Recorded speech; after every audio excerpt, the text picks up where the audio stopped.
Well, greetings, travelers. We are here at Vicksburg National Military Park, and behind me you can see the USS Cairo, in the way we pronounce it down here, the USS Cairo.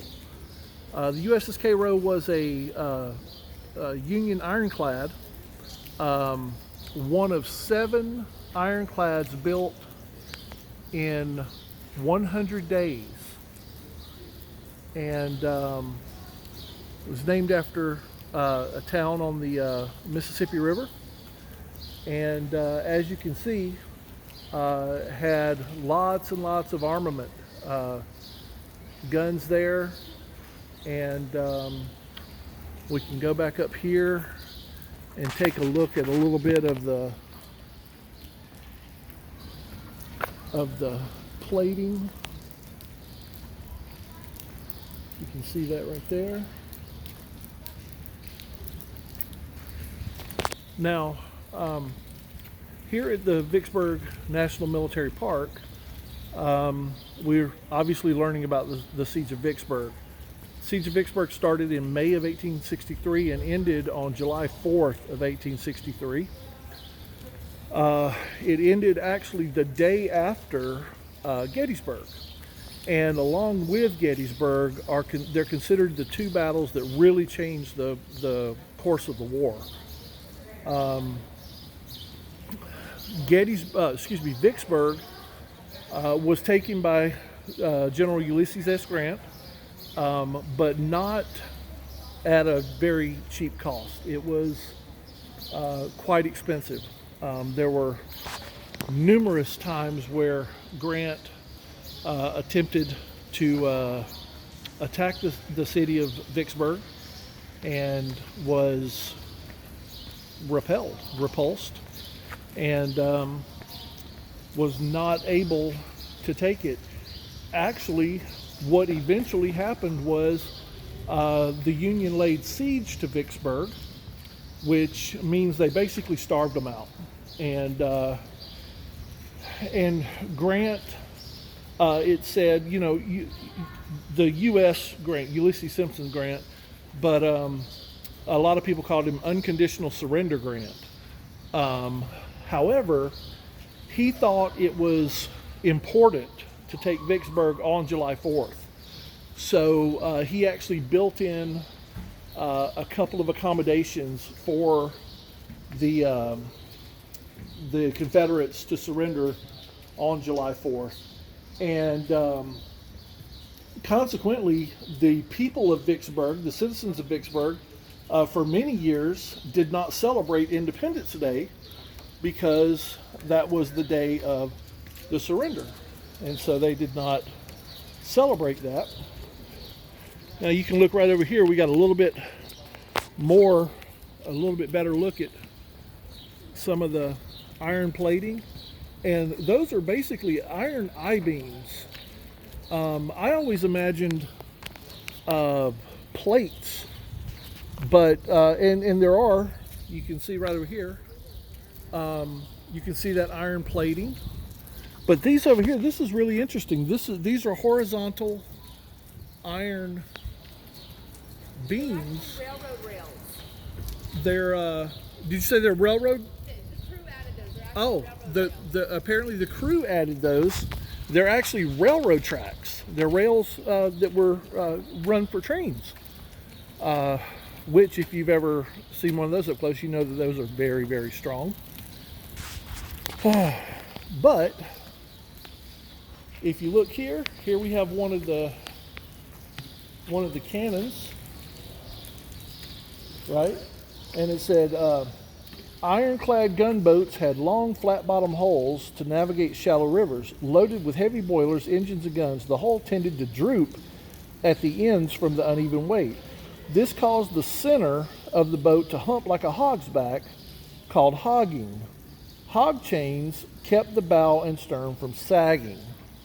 So, that's what they had to do there.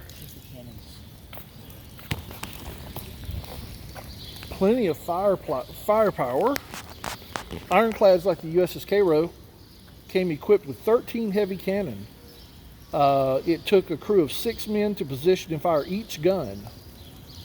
As the Cairo prowled the rivers of North Vicksburg, it could use its cannon to pound Confederate forts and battle enemy gunboats and sink shipments of supplies headed to Confederate armies.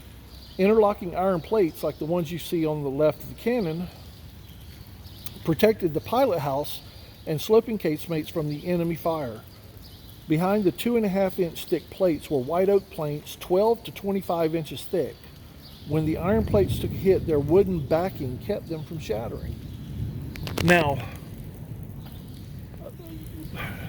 you know, the advent of the Ironclad during the Civil War was a huge innovation, and was actually one of those things that really changed the face of the war. And again, right here you can see the white oak planking right there, and just see how big they are right there. Powered by steam, the ironclads were a major innovation in shipping, especially in battle. And as you can see, the angle of their construction made it hard for cannon to get a clean shot. A lot of those were glancing blows, although they did, you know, get good shots and actually wind up sinking some of them. But could you imagine a 12-pound cannonball being fired from a cannon at 1,000 yards away, and just the absolute din that it would make when it struck the side of that ship? Just the absolute noise would have been terrifying at least, you know. Here we have the stern of the ship right here, and you can look down into it. This is actually really exciting for me, because this is the first ironclad that I've ever seen up close, and it's just absolutely breathtaking to see. You can see the rudders there to steer it. You can see the original wood construction there, more cannons, and you can see the steam power wheel and everything in there that would run it. So, you know, what a treat for me this is, because it is an absolute work of art. And just to imagine the men that were brave enough to go on this boat and do battle with their brothers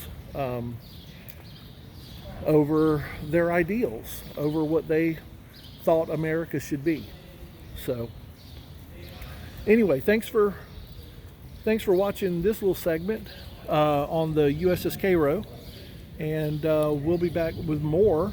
Unfortunately, it's raining here in Vicksburg, so I'm kind of limited on getting out and filming, but it is an absolutely beautiful, breathtaking park, much larger than I expected, and somewhere we're definitely going to have to make another trip to do more with.